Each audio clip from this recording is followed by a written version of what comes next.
Think your family is quirky? Wait until you see what the world has to offer. Across the globe, people keep centuries-old customs alive. Some wild, some heartwarming, all unforgettable. From fruit-flinging festivals to rituals that dance with the dead, normal is just a matter of perspective. What's odd to us is sacred to someone else. A celebration of faith, grief, or pure joy. So buckle up. We're about to explore the most mind-boggling, hilarious, and moving traditions still thriving today. Some will make you laugh, some might make you cringe, but all will open your eyes to the wonders of human culture. Ready? Let's take a trip around the world. First stop, Spain. Forget siestas. Let's talk about La Tomatina, the world's biggest food fight. Every August in Buñol, 150,000 pounds of overripe tomatoes become ammunition for thousands of people. The day starts with a greasy pole climb for a ham think capture the flag, but slipperier. Once the ham is claimed, a cannon fires and trucks dump mountains of tomatoes into the streets. For 1 hour, it's pure red-splattered chaos. Everyone is fair game. Why? Legend says it began in 1945 with a spontaneous vegetable brawl during a parade. The fun stuck, and now it's a global event. When the second cannon fires, the fight stops instantly, then the whole town unites to clean up. Fire trucks hose down the streets, and the acidity leaves everything sparkling. It's messy, but it's about community. Strangers become friends, united by tomato pulp. Even in chaos, there are rules. Squash your tomatoes before throwing, and don't aim to hurt. La Tomatina is more than a food fight. It's a joyful, sticky tradition that brings people together. It's proof that sometimes the best way to bond is to get a little messy and laugh together. What started as a random scuffle is now a symbol of unity and fun. Thousands travel from around the world to join in, leaving with memories and stains they'll never forget. It's organized mayhem, a food fight with a heart. And at the end, everyone pitches in to restore the town, showing that even the wildest traditions can have a beautiful sense of community. So, next time your family dinner gets a little out of hand, just remember, it could always be La Tomatina. Would you join the world's biggest tomato fight? Or would you just watch from a safe, sauce-free distance?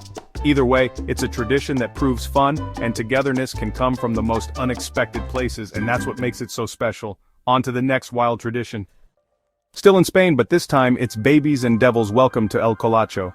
In Castrillo de Murcia, parents lay their infants on mattresses in the street. Enter El Colacho, a man dressed as the devil, in bright yellow and red, whip in hand. He leaps over rows of babies, symbolically cleansing them of original sin and protecting them from evil. It's a blend of Catholic and pagan beliefs, dating back to the 1620s. The trust here is huge. Parents believe in the ritual's power and the jumper's skill. After the leap, babies are sprinkled with rose petals, and the celebration continues. The church has tried to distance itself, but locals hold fast. El Colacho is part of their identity. It's a physical, dramatic act of faith, literally jumping over your fears for your children.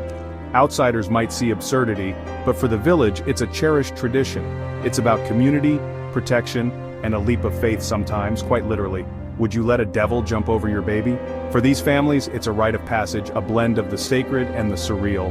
It's a reminder that faith can take many forms, some of them airborne. And in Castrillo de Murcia, it's a leap that's lasted for centuries. The tradition endures, connecting generations through a single daring jump. It's a powerful symbol of trust, belief, and community spirit. And it's one of the world's most unforgettable customs. On to the next. Next stop, Japan, where elegance meets the unexpected at the Kanamara Matsuri, the festival of the steel phallus. Every spring in Kawasaki, crowds parade giant phallic shrines through the streets. There are penis-shaped candies, hats, and even vegetables. Nothing is off limits. The festival's roots? A Shinto legend about a demon, a blacksmith, and a steel phallus used to break a curse. Originally, sex workers prayed here for protection from disease. Today, people come for fertility, safe childbirth, happy marriages, and even business luck. It's also a major event for Japan's LGBTQ+ community. A day of pride and celebration. Despite Japan's reserved reputation, this festival is open, joyful, and never vulgar. It raises money for HIV/AIDS research, blending ancient tradition with modern causes. Kanamara Matsuri is proof that even taboo topics can be celebrated with humor and heart. What started as a legend is now a symbol of life, love, and public health. It's a reminder that every culture has its own way of celebrating what matters most. Would you join the parade? In Kawasaki, everyone's welcome to celebrate. No blushing required. It's a festival that's as bold as it is meaningful. and it's uniquely, wonderfully Japanese. Now to the highlands of West Papua, Indonesia, for a tradition that's as somber as it is powerful. Meet the Dani tribe, where grief is expressed through ikapalan, the ritual of finger amputation. When a loved one dies, female relatives, and sometimes men, cut off a finger segment to show their pain. The act is literal. A string numbs the finger, then it's amputated and cauterized. Each shortened finger tells a story of loss and love, a visible map of family history. The belief, the sacrifice appeases the spirit of the deceased and honors their memory. Though now officially banned, the marks remain on elders' hands, a testament to a different way of mourning. It's a stark reminder that grief can demand a physical price. While we wear black or hold funerals, the Dani make their pain visible and permanent. It's a powerful, visceral expression of love and loss. Would you pay such a price for someone you love? For the Dani, it's a tradition that turns sorrow into a lasting tribute, and it challenges us to rethink how we honor those we've lost. Next to Bhutan, a country that measures happiness, not just wealth. Here, love once meant a midnight adventure called Bomena, or night hunting. Young men would sneak into a girl's house at night, hoping to win her heart and maybe a place in her bed. It's not as creepy as it sounds. The girl has all the power to accept or reject her suitor. If caught in the morning, the young man might be expected to stay and help the family think romance meets farm chores. Bomena tested bravery, stealth, and charm, giving women control over courtship.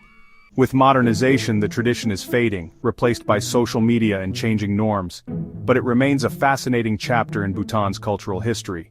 It's a reminder that the path to love can be as adventurous as it is unpredictable. Would you risk a run-in with an angry father for a chance at romance? In Bhutan, love once meant climbing through a window and maybe into someone's heart. It's a tradition that proves every culture has its own way of finding love. And sometimes, it starts with a midnight knock. On to the next tradition.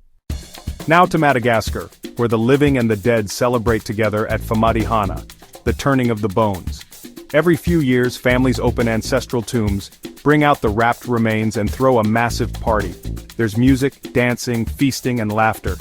Death here is not an end, but a family reunion. Ancestors are rewrapped in fresh silk, introduced to new family members, and paraded around the tomb. The belief, the dead aren't truly gone until their bodies decompose and their spirits move on. Famadihana helps guide them, but also keeps their memory alive.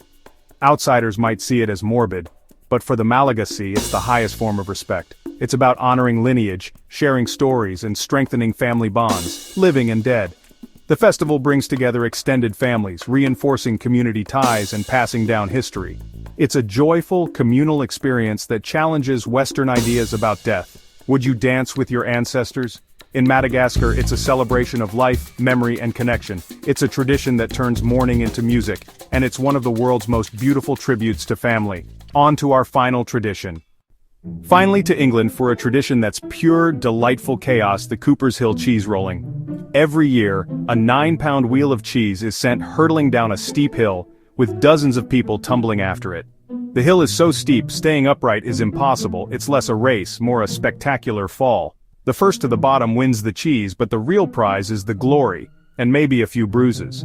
No one knows exactly how it started. Some say it's pagan. Others say it's about grazing rights. Whatever the origin, it's now a global spectacle of ambition versus gravity. Injuries are guaranteed, but so is laughter and community spirit. The event has been banned for safety, but locals keep it alive, unstoppable, unsanctioned, and totally British. It's a celebration of eccentricity, tradition, and the thrill of the chase. Would you risk it for the cheese? For the people of Gloucestershire, it's a badge of honor. Sometimes tradition is just about fun and a little bit of madness. It's proof you don't need a deep reason to come together. Sometimes all you need is a hill, a wheel of cheese, and a sense of adventure. And that's the beauty of it. So there you have it. Tomato wars, baby-jumping devils, dancing with ancestors, and cheese-chasing chaos. Each tradition, no matter how strange, is a thread connecting people to history, family, and community. They challenge our ideas of normal and celebrate the endless creativity of human culture. What seems bizarre to us is meaningful to others. And that's what makes our world so fascinating. Which custom surprised you most? Do you have a unique tradition to share? Tell us in the comments. If you enjoyed this journey, like, share, and subscribe for more amazing stories from around the world.